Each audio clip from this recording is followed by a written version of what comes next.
6.5% নামিয়ে আনার কথা বললেও নতুন বাজেটে মূল্যস্ফীতি কমানোই বড় চ্যালেঞ্জ। প্রকৃত আয় না বাড়ায় দারিদ্র্যের হার বৃদ্ধির শঙ্কা রয়েছে। স্বল্প আয়ের মানুষকে স্বস্তি দিতে অভ্যন্তরীণ বাজারে সঠিক তদারকির পাশাপাশি খাতভিত্তিক আলাদা পরিকল্পনার পরামর্শ বিশেষজ্ঞদের। গত এক বছরে প্রায় সব ধরনের ভোগ্যপণ্যের দাম বেড়েছে। সরকারি সংস্থা টিসিবির হিসাবে এক বছরে মোটা চালের দাম বেড়েছে 5%, অন্য চালের দাম 10 ভাগ বেড়েছে। পরিকল্পনা মন্ত্রণালয়ের তথ্য মতে বর্তমান মূল্যস্ফীতিতে চালের অবদান 20%, একক পণ্য হিসেবে যা সর্বোচ্চ। ভোজ্য তেলের দামও বেড়েছে প্রায় 22 ভাগ। এমন পরিস্থিতিতে আসছে নতুন বাজেট। দীর্ঘদিন ধরে উচ্চ মূল্যস্ফীতিতে সীমিত আয়ের মানুষের ভোগান্তি বেড়েছে। সংসারে খরচ মেটাতে হিমশিম খাচ্ছে সাধারণ মানুষ। সার্বিক মূল্যস্ফীতি কিছুটা কমলেও এখনও তা 9%-এর ওপরে। বর্তমানে সব জিনিসের দাম বেশি, সবাই তো আর কিনা খাইতে পারে না। এটা গরিব মানুষের জন্য অনেক সুযোগ সুবিধা হইতো, আর সরকার যদি এটা সুযোগ সুবিধা দিত। পরিকল্পনা উপদেষ্টা বলছেন, মূল্যস্ফীতি নিয়ন্ত্রণ সহ অর্থনৈতিক স্থিতিশীলতা রক্ষায় গতবারের চেয়ে এবারে বাজেটের আকার কিছুটা কমেছে। নেওয়া হচ্ছে না তেমন বড় কোনো প্রকল্প, বাড়ানো হচ্ছে সামাজিক নিরাপত্তা কর্মসূচির আওতা ও ব্যয়। মূল্য স্তরটা বেড়েছিল গত বছরের জুন জুলাইতে, কাজেই এবছরের এই জুন জুলাই থেকে দেখা যাবে যে আমরা যেভাবে মূল্যস্ফীতি মাপি সেটা আস্তে আস্তে কমে যাবে। উচ্চ মূল্যস্ফীতির কারণে সাধারণ মানুষের প্রকৃত আয় কমছে, এতে দারিদ্র্য বেড়ে যাওয়ার শঙ্কা আছে। বিশ্বব্যাংক বলছে, খাদ্য মূল্যস্ফীতির কারণে 2025 সালে আরও 30 লাখ মানুষ অতি দরিদ্র হয়ে যেতে পারে। তাই বাজেটে মূল্যস্ফীতি নিয়ন্ত্রণে আলাদা নজর দিচ্ছে সরকার। Shahid Ahmed, independent news, Dhaka. আলোচনায় থাকলেও এবারের বাজেটে বাড়ছে না ব্যক্তির করমুক্ত আয়সীমা। এছাড়া কিছু পণ্যে কর বাড়ানোর প্রস্তাব সহ ভ্যাট অব্যাহতি সুবিধা প্রত্যাহারে চাপ বাড়তে পারে স্বল্প আয়ের মানুষের। নতুন করে শুল্ক বাড়ানো হলে বাজারে পণ্যের দাম আরও বাড়ার আশঙ্কা বিশ্লেষকদের। অন্তর্বর্তী সরকারের অধীনে 2025-26 অর্থবছরের বাজেট পেশ করতে যাচ্ছেন অর্থ উপদেষ্টা ডক্টর সালেহউদ্দিন আহমেদ। বাজেটের মূল লক্ষ্য রাজস্ব আদায় বাড়িয়ে ঘাটতি কমানো এবং আইএমএফের শর্ত পূরণ করা। কর বাড়ানোর প্রস্তাব এবং ভ্যাট অব্যাহতির সুবিধা প্রত্যাহারের কারণে সাধারণ জনগণ ও ব্যবসায়ী মহলের উপর চাপ বাড়তে পারে। নাগরিক ফ্রেন্ডলি একটা বাজেট হোক, সেখানে আমরা ক্রয় ক্ষমতার মধ্যে যেন সবকিছু কিনতে পারি, এটাই তো আমাদের কাম্য সবসময়। মানুষের নাগালের মধ্যে একটা দ্রব্য মূল্যটা থাকে। শুধু আমাদের কথা ভাবলে হয় না, সমাজে কয়েক স্তরের লোক বসবাস করে, প্রত্যেকের কথা বিবেচনা করে বাজার ব্যবস্থাকে নিয়ন্ত্রণ করা কর্তৃপক্ষের একান্ত দায়িত্ব। প্লাস্টিকের তৈরি টেবিলওয়্যার, হাইজেনিক সামগ্রী এবং টয়লেট সামগ্রীর ভ্যাট দ্বিগুণ হচ্ছে। সিমেন্ট, এলইডি লাইট, সিগারেট ও অটোরিকশার মতো কয়েকটি পণ্যের দাম বাড়তে পারে। Refrigerator, air conditioner, washing machine, microwave oven, rice cooker, Blender, electric kettle, iron সহ নানা গৃহস্থালী পণ্য উৎপাদনে ভ্যাট সুবিধা প্রত্যাহার করা হয়েছে। এতে পণ্যমূল্য বাড়লে চাপ পড়বে ভোক্তার উপর। কিনে খাইতে পারতেছে না, জিনিস চাইলেও পাইতেছে না কিনতে। প্রত্যেক জিনিসের দাম বাড়তেছে, দাম তার কমতেছে না। দ্রব্যমূল্য নিয়ন্ত্রণের জন্য ভ্যাট পলিসি যেটা ইম্পোজ করা হয় সেটা কন্ট্রোলিংয়ে নেওয়া উচিত। এমনিতেই দীর্ঘ 2 বছর ধরে উচ্চ মূল্যস্ফীতির চাপে এখনও ব্যয় সামলাতে হিমশিম খাচ্ছেন সাধারণ আয়ের মানুষ। তাই বাজেটের নিত্যপণ্যের দাম নিয়ন্ত্রণের পদক্ষেপ রাখার তাগিদ দিচ্ছেন বিশ্লেষকরা। বিভিন্ন কিন্তু পণ্যের উপরে আমদানি শুল্ক কিন্তু এখনও উচ্চ আছে, অথবা নানা ধরনের কর আছে। সেগুলো কীভাবে কমিয়ে বাজারে পণ্যের মূল্য একটু সহনীয় পর্যায়ে আনা যায়, এই সব কিছু একটা সমন্বিত উদ্যোগ থাকতে হবে। তো এই সমন্বিত উদ্যোগের আমি মনে করি যে কিন্তু সেভাবে আমরা চোখে পড়েনি। অপ্রত্যক্ষ যেসব শুল্ক আছে, সেটা আমদানি শুল্ক, রেগুলেটরি ডিউটি যেগুলোও হতে পারে, সেগুলোতে হাত না দেওয়া। গবেষকরা বলছেন, নতুন করে শুল্ক বাড়ানো হলে বাজারে পণ্যের দাম আরও বাড়তে পারে। এতে সাধারণ মানুষের জীবনযাত্রার ব্যয় আরও বাড়ার আশঙ্কা করছেন তারা। Amirul Islam, independent news, Dhaka. Share বাজারকে চাঙ্গা করতে বেশ কিছু গুরুত্বপূর্ণ প্রণোদনা প্রস্তাব আসছে বাজেটে। কর্পোরেট করের ব্যবধান ও লেনদেনের শর্ত শিথিল করা সহ মার্চেন্ট ব্যাংকের কর কমছে আগামী অর্থবছর। এসব প্রস্তাবনা বাস্তবায়ন হলে শেয়ার বাজারে ইতিবাচক পরিবর্তন আসবে বলে ধারণা সংশ্লিষ্টদের। দীর্ঘদিন ধরে পুঁজিবাজারে চলছে দরপতন। বর্তমান সরকার সংস্কারের নানা পদক্ষেপ নিলেও কোনোভাবেই চাঙ্গা হচ্ছে না পুঁজিবাজার। তাই নতুন বাজেটে শেয়ার বাজারে প্রাণ ফেরাতে থাকছে বেশ কিছু পদক্ষেপ। সিকিউরিটিজ লেনদেনের উপর অগ্রিম আয়কর 0.05% থেকে কমিয়ে 0.3% করা, মার্চেন্ট ব্যাংকগুলোর কর্পোরেট করের হার 10% কমিয়ে 27.5% করা হচ্ছে এবারের বাজেটে।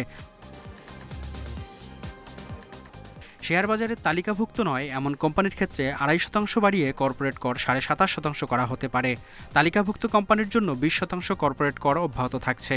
ফলে তালিকাভুক্ত ও অতালিকাভুক্ত কোম্পানির মধ্যে কর্পোরেট করের ব্যবধান বেড়ে 7.5% হচ্ছে। মূলত শেয়ার বাজারের কোম্পানিগুলোকে তালিকাভুক্ত হতেই উৎসাহিত করতে সরকারের উদ্যোগ। বিবেচনা করা যায় ততটুকু পরিমাণ বিবেচনা করে ওনারা বেশ কয়েকটা ছাড় দিয়েছে এবং আমরা আশা করি এবং বিশ্বাস করি এগুলি আপনার এই ছাড়গুলি পলিসি সহায়তা আমরা যেটা চেয়েছিলাম সেগুলির থ্রুতে আমাদের এই ক্যাপিটাল মার্কেট আবার কিছুটা আপনার স্বস্তি ফিরে পাবে, বিনিয়োগকারীরা ফিরে আসবে। তবে বর্তমান বছরে 3 কোটি টাকার বেশি লেনদেন হয় এমন প্রতিষ্ঠানকে 0.6% কর দিতে হয়। এটি বাড়িয়ে 1% করার প্রস্তাব করা হতে পারে বাজেটে। এসব পদক্ষেপ সম্মিলিতভাবে শেয়ার বাজারকে একটি টেকসই এবং শক্তিশালী অবস্থানে নিয়ে যেতে সাহায্য করবে বলে ধারণা বাজার সংশ্লিষ্টদের। মেহেদী হাসান, ইন্ডিপেন্ডেন্ট নিউজ, ঢাকা। ব্যাংকের আমানতকারীদের জন্য আবগারি শুল্ক সহজ করছে সরকার। আগামী অর্থবছরে ব্যাংক জমায় আবগারি শুল্ক মুক্ত সীমা 1 লাখ টাকা থেকে বাড়িয়ে 3 লাখ টাকা করা হবে। এতে নতুন করে 75 লাখ আমানতকারী আবগারি শুল্ক মুক্ত সুবিধা পাবেন। এদিকে আগামী বাজেটে বেসরকারি ব্যাংককে সাময়িকভাবে সরকারি মালিকানায় নিতে বরাদ্দ থাকছে। অর্থের নিরাপত্তা, সঞ্চয়, বিনিয়োগ সহ নানা প্রয়োজনে ব্যাংকে প্রতিদিনই বাড়ছে লেনদেন। বাংলাদেশ ব্যাংকের তথ্য মতে 16 কোটির বেশি গ্রাহক রয়েছে ব্যাংকে। বর্তমানে 1 লাখ টাকা পর্যন্ত গ্রাহকের ব্যাংক হিসাবের স্থিতিতে কোনো আবগারি শুল্ক দিতে হয় না। আবার 1 লাখ থেকে 5 লাখ টাকা পর্যন্ত 150 টাকা এবং 5 লাখ থেকে 10 লাখ টাকা পর্যন্ত 500 টাকা আবগারি শুল্ক দিতে হয়। এবার বাজেটে আবগারি শুল্ক বসানোর সীমা বাড়ছে। আগামী অর্থ বছর থেকে 3 লাখ টাকা পর্যন্ত গ্রাহকের ব্যাংক হিসাবের স্থিতিতে আবগারি শুল্ক দিতে হবে না। এছাড়া শুল্ক স্তরও পুনর্বিন্যাস করা হতে পারে। 1 লক্ষ টাকা থেকে 3 লক্ষ টাকা হচ্ছে পজিটিভ মুভ। এটা হয়তো কিছুটা হলেও আমার মনে হয় লিকুইডিটি মার্কেটে আসবে, বাট মোর ইম্পর্টেন্টলি আমার কাছে মনে হয় যেভাবে টাকার মূল্যমান যেভাবে কমে গেছে, হয়তো অ্যাটলিস্ট 5 লক্ষ টাকা হলে ভালো হতো। গ্রাহকের আস্থা সংকটের পাশাপাশি চাহিদা অনুযায়ী টাকা দিতে পারছে না দুর্বল ব্যাংকগুলো। এমন অবস্থায় ব্যাংকিং খাতে নানা ধরনের সংস্কার ও সুশাসন ফিরিয়ে আনতে দুর্বল ব্যাংক একীভূত করা সহ বেসরকারি ব্যাংককে সাময়িকভাবে সরকারি মালিকানায় নেওয়ার ক্ষমতা দেয়া হচ্ছে বাংলাদেশ ব্যাংককে। এ খাতে বরাদ্দ থাকছে এবারের বাজেটে। বৃহৎ ব্যাংক ভালো ব্যাংকগুলোর সাথে মার্জ করতে হবে, সেখানে যতটা কম আপনার ক্ষতি হয়, বিশেষ করে আমানতকারীদের টাকাটা যাতে ফেরত পায় সেটার চেষ্টা থাকবে। সেগুলো সেফগার্ড কিছু রেখেই এটা করা হবে। এটা যদি এমন না যে জাস্ট একটা ব্যাংক আরেকটা ব্যাংকের সাথে হয়ে গেল, মার্জ হয়ে গেল, একীভূত হয়ে গেল আর দায়িত্ব শেষ, সেটা তো না। আওয়ামী লীগ সরকার টানা 15.5 বছর রাষ্ট্রায়ত্ত ও বিশেষায়িত ব্যাংকগুলোকে বাজেটের মাধ্যমে মোট 17,000 কোটি টাকা দিয়েছে। পরে বরাদ্দ দেয়া বন্ধ করে দেয় তারা। তবে অন্তর্বর্তী সরকার ব্যাংক খাতের জন্য বাজেটে বরাদ্দের বিষয়টি আবারও ফিরিয়ে আনছে। Shafil Alam Sujan, independent news, Dhaka. দেশে গত 54 বছরে বাজেটের আকার বেড়েছে 1000 গুণের বেশি। অর্থ উপদেষ্টা সালেউদ্দিন আহমেদ সোমবার বিকেলে তার প্রথম বাজেট উপস্থাপন করবেন। নতুন বাজেটে কমছে জিডিপি প্রবৃদ্ধির লক্ষ্যমাত্রা, প্রাধান্য পাচ্ছে মূল্যস্ফীতি নিয়ন্ত্রণ। অর্থ বছরের আয় ব্যয় রূপরেখা বা বাজেট সচরাচর অর্থমন্ত্রী পেশ করেন। তবে প্রধানমন্ত্রী, উপদেষ্টা, সামরিক আইন প্রশাসক, এমনকি রাষ্ট্রপতি নিজেও বাজেট ঘোষণা করেছেন। স্বাধীনতার পর 53 বছরে 12 জন অর্থমন্ত্রী ও অর্থ উপদেষ্টা সহ 14 জন জাতীয় বাজেট পেশ করেছেন। 1972 সালে যুদ্ধবিধ্বস্ত ভঙ্গুর অর্থনীতির দেশে মাত্র 786 কোটি টাকার বাজেট দেন তাজউদ্দিন আহমেদ। পরপর 3 বার বাজেট পেশ করেন তিনি। সবশেষ বাজেটের আকার ছিল 1084 কোটি টাকা। 1976-77 অর্থবছরে সামরিক সরকার জিয়াউর রহমানের বাজেট ছিল 1989 কোটি টাকা। 1982-83 অর্থবছরের বাজেট পেশ করেন এইচ.এম. এরশাদের সামরিক সরকারের অর্থমন্ত্রী আবুল মাল আব্দুল মুহিত। আকার ছিল 4737 কোটি। 1996-97 অর্থ বছরের বাজেট পেশ করেন শাহ এএমএস কিবরিয়া। তিনি টানা 6টি বাজেট প্রস্তাব পেশ করেন। বিএনপির নেতৃত্বাধীন 4 দলীয় জোট সরকারের অর্থমন্ত্রী এম সাইফুর রহমান 2002-03 অর্থ বছরের বাজেট উপস্থাপন করেন। আকার ছিল 44,854 কোটি টাকা। পরের বছর বাজেটের আকার ছাড়ায় 50,000 কোটি। 3 মেয়াদে সাইফুর রহমান মোট 12 বার বাজেট পেশ করার রেকর্ড করেছেন। 2009 সালে আওয়ামী লীগ মহাজোট ক্ষমতা এলে অর্থমন্ত্রী আবুল মাল আব্দুল মুহিত 2009-10 অর্থ বছর থেকে টানা 10 বার সহ মোট 12টি বাজেট দিয়ে সাইফুর রহমানের রেকর্ড ছুঁয়েছেন। এরপর 2019-20 অর্থ বছরে প্রথমবার 5 লাখ কোটি টাকা ছাড়ায় বাজেট 2023-24 অর্থ বছর পর্যন্ত মোট 5টি বাজেট পেশ করেন অর্থমন্ত্রী আহম মুস্তফা কামাল। সবশেষ 2024-25 অর্থ বছরে দেশের 53তম বাজেট পেশ করেন অর্থমন্ত্রী আবুল হাসান মাহমুদ আলী, যার আকার ছিল 7,97,000 কোটি টাকা। এবার অর্থ উপদেষ্টা সালেউদ্দিন আহমেদ তার প্রথম বাজেটে বরাদ্দ রাখছেন 7,90,000 কোটি। গুরুত্ব পাচ্ছে মূল্যস্ফীতি নিয়ন্ত্রণ, কমছে জিডিপি প্রবৃদ্ধির লক্ষ্য, বাজেট ঘাটতিও কমছে, জোর দেয়া হচ্ছে রাজস্ব আদায়ে। Hari Saha, independent news, Dhaka. রাজনৈতিক দলগুলোর সঙ্গে আজ দ্বিতীয় দফায় সংলাপে বসছে জাতীয় ঐকমত্য কমিশন। বিকেল 4:30টায় ফরেন সার্ভিস একাডেমিতে আলোচনার উদ্বোধন করবেন প্রধান উপদেষ্টা অধ্যাপক ডক্টর মোহাম্মদ ইউনূস, জানিয়েছে প্রেস উইং। সংস্কার প্রক্রিয়ার সঙ্গে যুক্ত সব রাজনৈতিক দলকে সংলাপে আমন্ত্রণ জানানো হয়েছে। এই সংলাপের মধ্য দিয়ে জুলাই সনদ ঘোষণা চূড়ান্ত পর্যায়ে পৌঁছাতে পারে বলে আশা সরকারের। ঈদুল আজহার আগে এবং পরে কয়েকটি বৈঠক হতে পারে। প্রধান উপদেষ্টার নেতৃত্বাধীন জাতীয় ঐকমত্য কমিশনের সঙ্গে রাজনৈতিক দলগুলোর প্রথম দফার আলোচনা শেষ হয় 19 মে। এদিকে কমিশনের সঙ্গে বৈঠক ঘিরে খুব বেশি অগ্রগতির সম্ভাবনা নেই বলে মন্তব্য করেছেন বিএনপি নেতা ইকবাল হাসান মাহমুদ।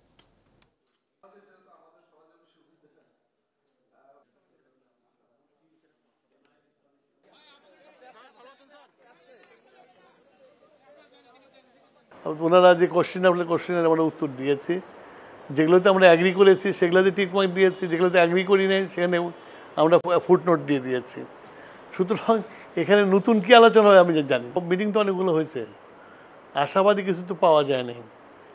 তো আগামীকালের মিটিংও যে আশাবাদ কিছু আসবে আমি খুব একটা এক্সপেক্ট করি না, যদি না তারা মেন্টালি রেডি হয়ে থাকে যে একটা চার্টার সই করবে অ্যাগ্রিড পয়েন্টসের উপরে।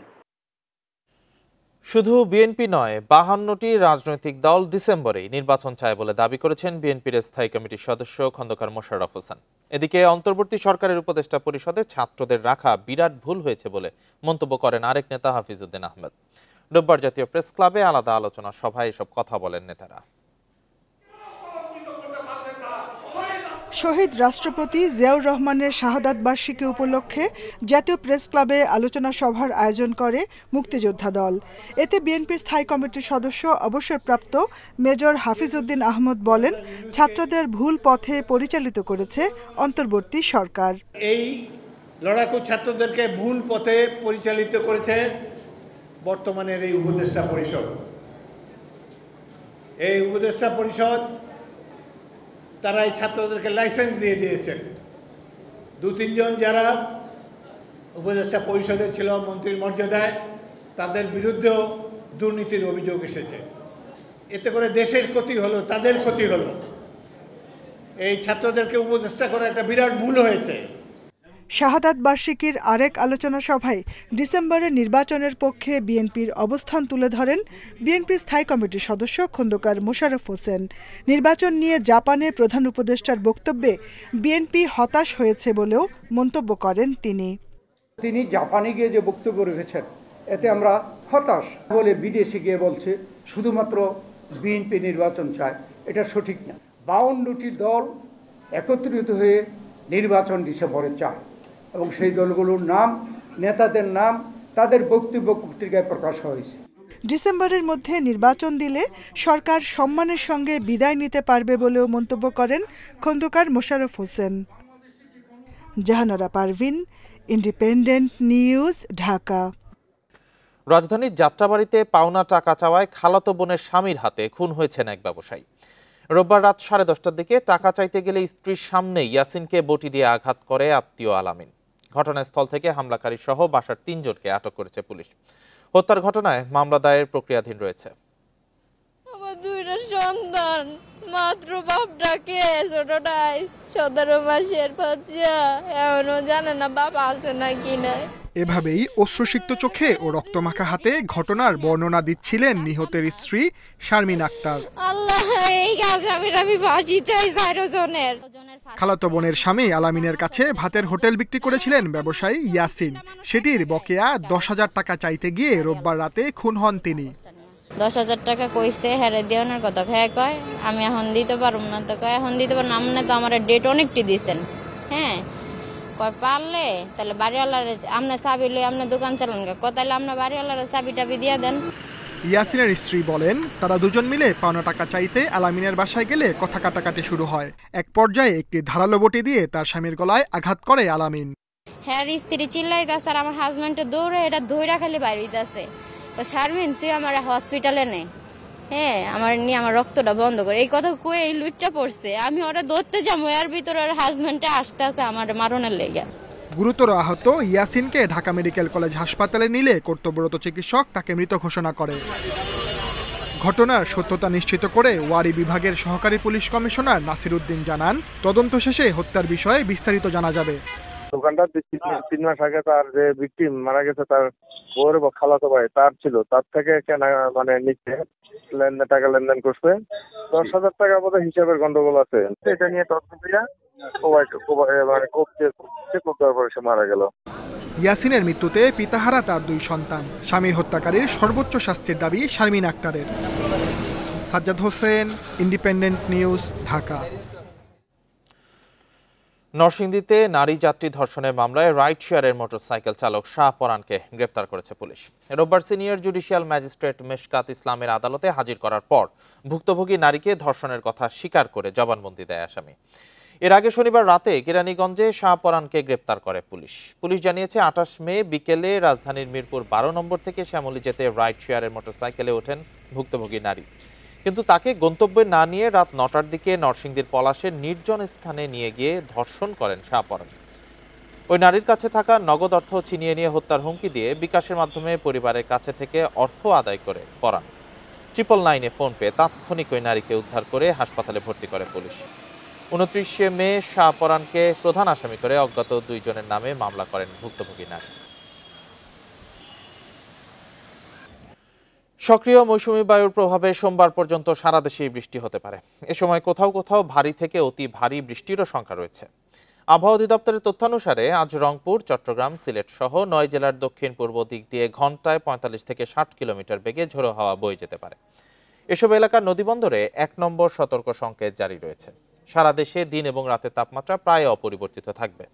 বৃষ্টির প্রভাব কেটে গেলে আবারও বাড়তে পারে তাপমাত্রা। ভোর 6টা পর্যন্ত গত 24 ঘন্টায় দেশের সর্বোচ্চ বৃষ্টির রেকর্ড করা হয় সিলেটে 405 মিলিমিটার। এ সময় নেত্রকোনায় 179, চট্টগ্রামে 120 ও ঢাকায় 33 মিলিমিটার রেকর্ড করা হয়।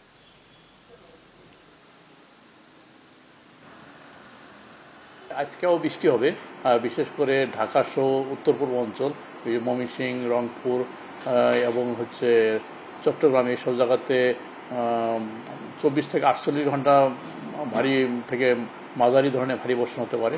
তবে অন্য জায়গায় তুলনামূলক কম বৃষ্টি হবে। তো আমরা আশা করি যে 72 ঘন্টা পর থেকে দেশে অনেক জায়গায় বৃষ্টি কমে যাবে। জমে উঠেছে কোরবানির পশুর হাট।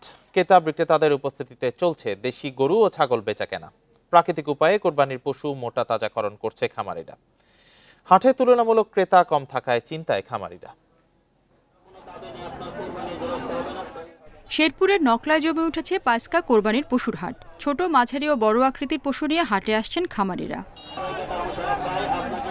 মাঝারি আকারের দেশি গরুই বিক্রি হচ্ছে বেশি। গরুর দাম তুলনামূলক কম থাকায় খুশি ক্রেতারা, তবে খামারিরা হতাশ। সুন্দর সুন্দর গরু আছে এবং গরুগুলো ক্রয় ক্ষমতার মধ্যেই আছে আমার মনে হচ্ছে। বাজার মোটামুটি কুরবানি হিসাবে যে একটা বেচা কিনা নিয়ন্ত্রণের বেচা কিনা আছে, মোটামুটি মাঝারি গরুগুলা ভালোই আছে, বড় গরুগুলা বিক্রি কম হইতেছে। প্রথম দিনে প্রায় 2,500 পশু কেনা বেচা হয়, আনুমানিক মূল্য প্রায় 40 কোটি টাকা। মাঝারি যে গরুটা আছে এটার চাহিদাটা একটু বেশি, বৃহস্পতিবার এবং শুক্রবার দুই দিন আশা করতেছি এর থেকে আরো বেশি গরুর সমাগম হবে, কেনা বেচা মোটামুটি ভালো হবে। এদিকে যশোরেও জমে উঠেছে পশুর হাট। হাটে বড় গরু বিক্রি করতে বেগ পেতে হচ্ছে খামারিদের, তবে ক্রেতাদের কাছে মাঝারি আকারের গরুর চাহিদা বেশি। চাহিদা সম্পন্ন গরু থাকলেও ক্রেতা কম, আর গরুর বিক্রেতারা যে ধরনের দাম চাচ্ছে সন্তুষ্টজনক। 40,000, 30,000, 20,000, 1,20,000, 25,000 এরকম দাম করছে। গোপালগঞ্জের সবচেয়ে বড় পশুর হাট কাশিয়ানী উপজেলার পরানপুর হাট। পশু আমদানি থাকলেও ক্রেতা কম থাকায় দুশ্চিন্তায় খামারিরা। মোটামুটি খদ্দের ভালোই আসছে, কিন্তু দাম আমরা যে দামে চাচ্ছি সে দামে বিক্রি করতে পারতেছি না, সে দামে মানুষ আগ্রহছে না। বেচা কিনা হবে সামনে, কাস্টমারকেও আগ্রহতা আপাতত কম। মোটা তাজাকরণে খামারিরা যেন কোনো ক্ষতিকর ওষুধ ব্যবহার করতে না পারে সে বিষয়ে তদারকি করছে প্রাণী সম্পদ অধিদপ্তর।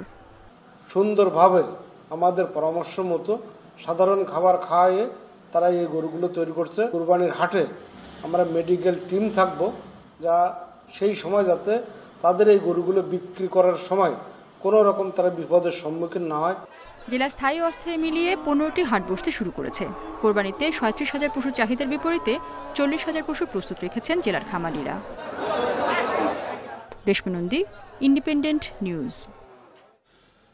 দেশের দক্ষিণ পশ্চিমাঞ্চলের সবচেয়ে বড় চামড়ার মোকাম যশোরের রাজারহাট। বর্তমানে লবণের বাড়তি মূল্য, পাওনা টাকা নিয়ে শঙ্কায় এই হাটের ব্যবসায়ীরা। এবার কোরবানির ঈদে চামড়া বেচাকেনা নিয়ে দুশ্চিন্তা তাদের। সিন্ডিকেট নিয়ন্ত্রণ করা গেলে এক যুগ পর কিছুটা হলেও সুদিন ফিরবে এই খাতে, এমনটাই প্রত্যাশা ব্যবসায়ীদের। গেল মাসেও প্রতি বস্তা লবণ বিক্রি হয়েছে 750 থেকে 800 টাকায়। 2-1 সপ্তাহের ব্যবধানে তা অন্তত 300 টাকা বেড়েছে। অন্যদিকে এখনো ট্যানারি মালিকরা পাওনা টাকা দেয়নি স্থানীয় ব্যাপারী ও আড়তদারদের। এতে বিপাকে পড়েছেন মৌসুমি চামড়া ব্যবসায়ীরা। তারা বলছেন কয়েক বছরের তুলনায় এবার সরকারের চামড়ার দর নির্ধারণ আশা জাগালেও এখনো ভাঙেনি সিন্ডিকেট। ফলে গত বছরের তুলনায় লবণের দাম কিছুটা কম হলেও টাকা নেই ব্যবসায়ীদের হাতে। তার উপর সরকার দাম নির্ধারণ করে দিলেও ট্যানারি মালিকদের সিন্ডিকেট বিভিন্নভাবে প্রতারণার আশ্রয় নেয়। মালিকদের কাছে টাকা পাবো, ট্যানারি মালিকের কাছে এইগুলো দেখা যায় আশায় রেখে দেয় যে কুরবানির টাকা আমাদের শোধ করে দেবে, কিন্তু আমরা সেই টাকাটা পাইনি। যারা ক্ষুদ্র ব্যাপারে তারা খুব কষ্টের মধ্যে আছে। এই টাকাটা কিভাবে উদ্ধার করা যায়, আমাদের সরকারের কাছে এই আবেদন। দেশের বাজারে ভালো মূল্য পেলে এবার ভারতে পশুর চামড়া পাচার হবে না বলছেন ব্যবসায়ীরা। চামড়া ভারতে আগে যে দামটা পেত সেই দামটা এখন কিন্তু বর্তমানে পায় না, সে কারণে আমাদের বাংলাদেশ থেকে কিন্তু এখন আর চামড়া কিন্তু যাওয়াটার সম্ভাবনা নাই। সিন্ডিকেট না থাকলে এবার মৌসুমি ও স্থানীয় ব্যবসায়ীরা লাভবান হবেন বলে দাবি সমিতির। যে সিন্ডিকেট ইনারা যদি নজরদারি দিতেন আমাদের এখানে বেচা কেনার দিক থেকে, তাহলে মনে হয় যে স্থানীয় লোকাল যে ব্যাপারীগুলো যারা মাল আমাদের হাটে আমদানি করে তারাও বেঁচে যেত, আবার আমরাও যে নিয়ে যে ঢাকা বিক্রি করি আমরা মনে বাঁচতে পারতাম। রাজারহাটে প্রায় 300 আড়তে এবার 1 লাখ পশুর চামড়া সরবরাহ হবে বলছেন ব্যবসায়ীরা। Independent news. পরিবেশ, বন ও জলবায়ু পরিবর্তন মন্ত্রণালয়ের জন্য আলাদা ক্যাডার নিয়োগ দেওয়া উচিত বলে মনে করেন উপদেষ্টা সৈয়দা রিজওয়ানা হাসান। সকালের সংস্কার নিয়ে পরিবেশ অধিদপ্তরে আয়োজিত এক আলোচনা সভায় এসব কথা বলেন তিনি। সৈয়দা রিজওয়ানা হাসান বলেন, পরিবেশ রক্ষায় সবাইকে সচেতন হতে হবে। আইন মানতে আন্তরিক হওয়ার কথা উল্লেখ করে তিনি বলেন, দুর্নীতি প্রতিরোধে পরিবেশ রক্ষায় অনলাইন মনিটরিংয়ে করা হবে। এছাড়া এনফোর্সমেন্টে টাকা বাড়াতে হবে বলেও জানান পরিবেশ উপদেষ্টা। বলেন, বাজেটেও পরিবেশ রক্ষায় বরাদ্দ অপর্যাপ্ত। উন্নয়নের সঙ্গে সামঞ্জস্য করে পরিবেশ রক্ষা নয়, বরং উন্নয়ন হতে হবে পরিবেশের সঙ্গে সামঞ্জস্য রেখে। উপযোগী বিষয় জলবায়ু পরিবর্তন। বাতাস যদি দূষিত নিতে হয় বিদ্যুৎ দিয়ে করবেনটা কি? বাতাস যদি এমন হয় যে আপনার লাং ক্যান্সার হচ্ছে তাহলে বিদ্যুৎ দিয়ে করবেনটা কি? যদি আপনার পিউরিফিকেশনের জন্য ফরেস্ট না থাকে তাহলে আপনি রাস্তা দিয়ে করবেনটা কি? আপনার তো পরিবেশ, কিন্তু পরিবেশ রক্ষা করা হবে উন্নয়নের সাথে সামঞ্জস্য রেখে না, উন্নয়ন করা হবে পরিবেশের সাথে সামঞ্জস্য রেখে। ধলেশ্বরী শীতলক্ষার মোহনা দখলের অভিযোগে শাহ সিমেন্ট প্রতিষ্ঠানকে অবিলম্বে কালো তালিকাভুক্ত করে দৃষ্টান্তমূলক জবাবদিহি নিশ্চিত করার আহ্বান জানিয়েছে টিআইবি। সেই সাথে নদী দখলমুক্ত করারও আহ্বান জানায় তারা। এক সংবাদ বিজ্ঞপ্তিতে সংস্থাটির পক্ষ থেকে অবিলম্বে প্রতিষ্ঠানটিকে দৃষ্টান্তমূলক জবাবদিহির প্রথম পদক্ষেপ হিসেবে কালো তালিকাভুক্ত করে নদী দুটিকে দখলমুক্ত করার আহ্বান জানানো হয়। মুন্সিগঞ্জ সদর উপজেলার মিরেরসরাই মৌজায় শাহ সিমেন্ট কোম্পানি প্রায় 24 একর নদীর জমি, বালু ও মাটি ফেলে ভরাট করেছে। ফলে নদীর স্বাভাবিক প্রবাহ বাধাগ্রস্ত হয়েছে এবং নদীর শ্রেণী পরিবর্তন হয়েছে। দখল করা জমিতে গড়ে ওঠা স্থাপনা ধলেশ্বরী ও শীতলক্ষার পানি প্রবাহে বিঘ্ন সৃষ্টি করছে, অভিযোগ টিআইবির। পরিবেশ সংরক্ষণ ও নদী রক্ষা সংক্রান্ত আইন লঙ্ঘন করে দীর্ঘদিন ধরে অবৈধভাবে স্থাপনা নির্মাণ এবং নির্বিকারে নদী দখলের কার্যক্রম চালিয়ে যাওয়ার ঘটনায় গভীর উদ্বেগ প্রকাশ করেছে টিআইবি। চট্টগ্রাম নগরীতে প্রথমবারের মতো নির্মাণ হতে যাচ্ছে 54 কিলোমিটার দীর্ঘ মনোরেল। বিদেশি বিনিয়োগে প্রায় 20 থেকে 25,000 কোটি টাকার প্রকল্পটি বাস্তবায়িত হলে চট্টগ্রাম দক্ষিণ এশিয়ার গেটওয়ে হিসেবে গড়ে উঠবে বলে জানিয়েছেন city mayor doctor Shahadat Hossain. রোববার সকালে চট্টগ্রামের Agrabad world trade centre chamber মিলনায়তনে চট্টগ্রাম সিটি কর্পোরেশন ও বিদেশি বিনিয়োগকারী প্রতিষ্ঠানের মধ্যে সমঝোতা স্মারক স্বাক্ষর অনুষ্ঠানে তিনি কথা বলেন। মেয়র আরও বলেন, চট্টগ্রামে যানজট নিরসন, পরিবেশ সংরক্ষণ ও টেকসই গণপরিবহন ব্যবস্থার লক্ষ্যে মনোরেল প্রকল্প নেওয়া হচ্ছে। এতে উল্লেখিত সমস্যার দীর্ঘমেয়াদী সমাধান হবে। প্রস্তাবিত প্রকল্পে অর্থায়ন করবে বিদেশি প্রতিষ্ঠান ওরাসকম কনস্ট্রাকশন ও আরব কন্ট্রাক্টরস। চট্টগ্রাম সিটি কর্পোরেশন শুধু ভূমি বরাদ্দ ও প্রয়োজনীয় লজিস্টিক সহায়তা দেবে বলে জানিয়েছেন ডাক্তার শাহাদাত হোসেন।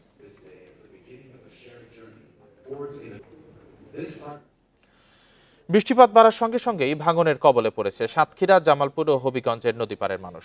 ঝুঁকিপূর্ণ অবস্থায় রয়েছে অনেক বেড়ি বাঁধ। এরই মধ্যে ভাঙনে বিলীন হয়েছে অনেকের বসতবাড়ি ও ফসলি জমি। এবার বর্ষার আগেই দেখা যাচ্ছে টানা বৃষ্টি, বাড়ছে নদ নদীর পানি। এর মধ্যেই উপকূলীয় জেলার সাতক্ষীরায় দেখা দিয়েছে নদী ভাঙন। ঝুঁকিপূর্ণ অবস্থায় কমপক্ষে 21টি পয়েন্টের বেড়িবাঁধ। সম্প্রতি খোলপেটুয়া নদীর বিছট পয়েন্ট এবং কপোতাক্ষ নদের দরগাপুর পয়েন্টে বেড়িবাঁধে আকস্মিক ভাঙনে ক্ষতিগ্রস্ত নদীপাড়ের মানুষ। আমাদের এখানে যদি অবদার কাজ না হয়, ইমিডিয়েটলি কোনো বড় ধরনের কোনো ঝড় আসলে আমাদের আবার এলাকা প্লাবিত হবে। যে কয়বার ঝড় আইছে সে কয়বার এলাকা প্লাবিত হয়েছে, কিন্তু এর যেখান থেকে একবার ভেঙে যায় পুরোটা ইউনিয়ন তলে যায়। তবে বেড়িবাঁধে ভাঙনের বিষয়ে দ্রুত ব্যবস্থা নেওয়ার আশ্বাস দিয়েছে পানি উন্নয়ন বোর্ড। সম্প্রতি বিছট আনোলিয়াতে দুর্ঘটনা ঘটার পরে সরকার আমাদের সাতক্ষীরার জন্যই শুধুমাত্র 17 কোটি টাকা বরাদ্দ দিয়েছে। সেই বরাদ্দ অনুসারে আমরা দরপত্র আহ্বান করে এখন আমরা কাজ চলমান রয়েছে। এছাড়া সরকার আমাদের 20,000 জিও ব্যাগ দিয়েছে, সাপ্লাইয়ের জিও ব্যাগ, যে কোনো জায়গায় প্রয়োজন অনুসারে আমাদের ব্যবহার করার জন্য। জামালপুরের দশানী নদীর ভাঙনে বিলীন হয়েছে শতাধিক বসতবাড়ি ও ফসলি জমি। এছাড়া হুমকির মুখে একটি মাদ্রাসা, সেতু ও শতাধিক বাড়িঘর। 1 বিঘা মাটি কুশার ছিল, 33% সব নদীত গেছে গা। এখানে আরেকটা বাড়ি ছিল, সব নদীত গেছে গা। আস্তা ধারা এরা ঘর তুলিয়ে ওই ছাওড়ার মধ্যে ওই বেড়া বেড়ি নিয়ে পুনাইছে নিয়ে ওই 127 মিটার ইতিমধ্যে সমাপ্ত হয়েছে। বক্সিগঞ্জে 200 মিটার অস্থায়ী জরুরি প্রতিরক্ষা আপৎকালীন কাজ চলমান রয়েছে। হবিগঞ্জের খোয়াই নদীর বেড়িবাঁধে দেখা দিয়েছে ধস।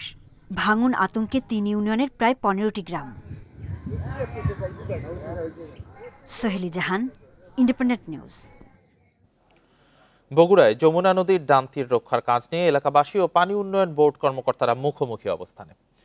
সারিয়াকান্দিতে নদী তীর রক্ষা কাজের অনিয়ম ও দুর্নীতির অভিযোগ স্থানীয়দের। তবে অভিযোগকারীদের বিরুদ্ধেই প্রশাসনিক ব্যবস্থার নেয়ায় আতঙ্কিত স্থানীয়দের অনেকেই। গত জানুয়ারিতে প্রায় 6 কোটি টাকা ব্যয়ে সারিয়াকান্দি উপজেলার ইছামারা এলাকায় যমুনা নদীর ডান তীর রক্ষার কাজ শুরু হয়। তবে কাজের শুরুতেই অনিয়ম ও দুর্নীতির অভিযোগ এলাকাবাসী। কর্মকর্তারা স্থানীয়দের তোয়াক্কা না করে সরকারি কাজে বাধা দেওয়ার অভিযোগে নিয়েছেন আইনি ব্যবস্থা। আমরা যখন কিছু বলতে যাই তে আঙ্গের পিছে ভয়ভীত দেখায়, মামলা দেখায়, গিয়ে আমাদের নামে মিথ্যা একটা মামলা দেওয়া হয়েছে চাঁদাবাদের। তো আমরা সরকারের কাছে আবেদন জানাচ্ছি যে একটা সত্য তদন্ত করে সঠিক বিচার করা হোক। ভাঙন রোধে 1 কিলোমিটার এলাকা জুড়ে বালি ভর্তি 45,000 জিও ব্যাগ ফেলা হয়েছে। সঠিকভাবেই কাজ চলছে দাবি পানি উন্নয়ন বোর্ড কর্মকর্তাদের। অস্থায়ী তীর প্রতিরক্ষা কাজের মাধ্যমে ভাঙনের ক্ষয়ক্ষতি যাতে কম হয় সেই ব্যবস্থা বাংলাদেশ পানি উন্নয়ন বোর্ড নিয়েছে। তীর প্রতিরক্ষা কাজের মাধ্যমে কিছুটা হলেও এলাকাবাসী উপকার পাবে এবং পার্মানেন্ট ব্যবস্থা হিসেবে আমরা একটা স্থায়ী প্রকল্প হাতে নিয়েছি। সেইটা বাস্তবায়ন হলে ওই এলাকা একেবারে পুরোপুরি ভাঙনমুক্ত হবে। ইতোমধ্যেই নদী ভাঙনে গৃহহীন ওই এলাকার অন্তত 5 শতাধিক মানুষ, আর নদীতে বিলীন হয়েছে 50 বিঘা আবাদি জমি। Hasibur Rahman, independent news, Sariakandi, Bogura. কিশোরগঞ্জে নির্মাণাধীন ভবনের বেসমেন্টের গর্তে বৃষ্টি জমে থাকা পানিতে ডুবে 2 শিশুর মৃত্যু হয়েছে। রবিবার সন্ধ্যায় সদর উপজেলার উত্তর মোল্লাপাড়া এলাকায় এই দুর্ঘটনা ঘটে। নিহত 2 শিশু সম্পর্কে মামাতো ফুফাতো ভাই। পুলিশ জানায়, বিকেলে বাড়ির উঠানে খেলা করছিল ওবায়দুল্লাহ ও ফাহাদ। কোনো এক সময় পাশে নির্মাণাধীন বিল্ডিংয়ের বেসমেন্টের গর্তের পানিতে পড়ে যায় তারা। কয়েক ঘন্টা খোঁজাখুঁজির পর সন্ধ্যায় বেসমেন্টের গর্তে ভাসমান অবস্থায় শিশু দুটিকে দেখতে পায় স্বজনরা। পরে দ্রুত তাদের উদ্ধার করে হাসপাতালে নিয়ে গেলে চিকিৎসক দুজনকেই মৃত ঘোষণা করেন।